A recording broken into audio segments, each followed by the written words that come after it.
Alors, dites-moi un peu, votre problème.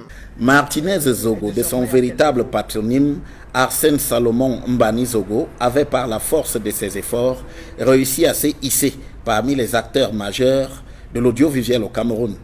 Né le 29 septembre 1972 à Yaoundé, d'un père fonctionnaire, en l'occurrence gendarme, c'est au quartier Essos, l'un des plus populaires de la capitale, qu'il fait ses classes, non pas sur les bancs, puisqu'il n'obtiendra que le brevet d'études du premier cycle BPC au lycée, mais à l'école de la vie, sur le terrain. Sa première passion est le football. Au début des années 90, sport qu'il pratique d'ailleurs avec un talent certain, mais une blessure dont il avait gardé des séquelles, met fin à ses ambitions. Le football oublié, il se lance dans la danse en créant un groupe qui offre des prestations, lesquelles lui permettent aussi de rencontrer du beau monde, notamment dans les milieux de la presse entre 2000 et 2003. Dans ce milieu, Martinez Zogo, porté par sa passion d'autodidacte, rentre de plein pied dans l'animation des spectacles où sa réputation grandit considérablement.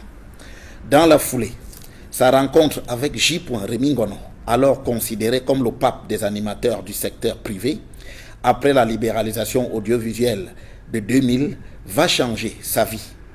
Il arrive donc à Radio Tiemeni Siantou, où il commence l'animation aux côtés de son maître. Lorsque J. Remingono quitte la radio Tiemeni Siantou suite à des démêlés, c'est Martinez Zogo qui lui succède.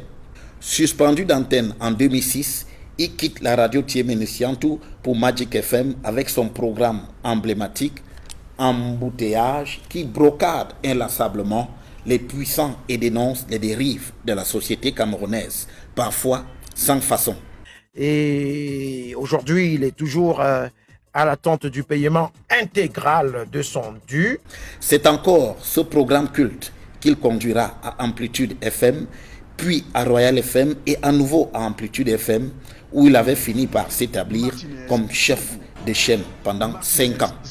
Du lundi au vendredi, de 10h à 12h, nombre de Yaoundéens étaient scotchés à son programme, devenu incontournable au fil du temps. Sa disparition laisse orphelin son public qui affectionnait son côté Zoro dans un pays où les petites gens n'ont pas toujours des défenseurs.